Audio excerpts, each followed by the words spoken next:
Mga kababayan, magandang gabi ulit. Ako po ay pure-blooded na Waray. Ang aking tatay at nanay ay mga taga-Western Samar. Okay?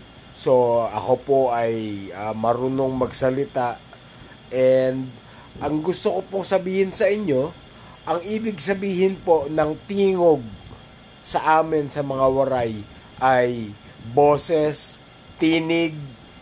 Ayan po ang ibig sabihin ng tingog. Pero anong ginawa ni Martin Romualdez sa House of Representatives, sa kanyang TRICOM at sa Quadcom? Pinapatahimik niya ang boses nating mga mamamayan. Imbestiga sa NBI, imbestiga sa PNP, harassment sa mga pumupuna sa gobyernong ito. So, kalokohan niyang tingog na yan. Ginagamit lang niya yan pampapogi.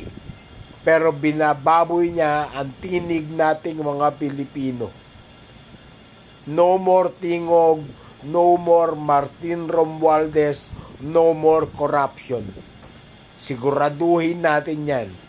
Ang totoong problema ng bansang ito ay corruption.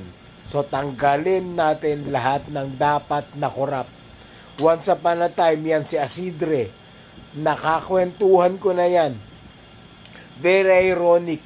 Kasi, doon nung nasa Makati pa ako, kung alam nyo yung Pasong Tirad at Montojo Street, yung corner na yan, mga kaibigan ko yung may-ari nung nakapwesto dyan na sastre, patahian. Isang gabi, nagsashot kami ron sa patahian na yun. May putol, nagpa-alter ng pantalon. Syempre, mabait tayo. Inalok ko. Akala ko, boy na boy So, shot sir. Sige, tapos nagkakwentuhan kami kasi mag-e-eleksyon nun.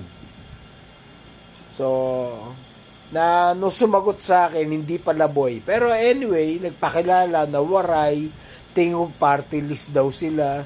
So, ako, syempre, ganun tayo mga Pinoy, lalo't di ba, kalugar mo.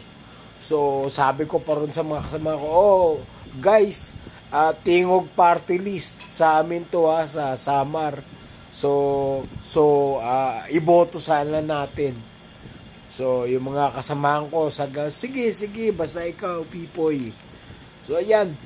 Only to realize, sabi ko, nung nagdadadakdak na to si Asidre, sa House of Representatives, sabi ko, ito yung nakausap ko dati, Congressman pala to. Akala ko staff lang siya sa tingog party list. Yung pala isa siya sa mga nakakuha ng seat. At sexy pa siya nun. Ngayon, grabe, tingnan nyo katawan, ang dami ng nilamon. So again, no more corruption, no more tingog party list, no more Martin Romualdez. Malaki ang masosolve nating problema sa korupsyon ng bansang ito pag nawala na yan. Maniwala kayo sa akin. Hanggang ngayon, ang baho, ang dumi ng Tacloban. Kahit pumunta pa kayo doon.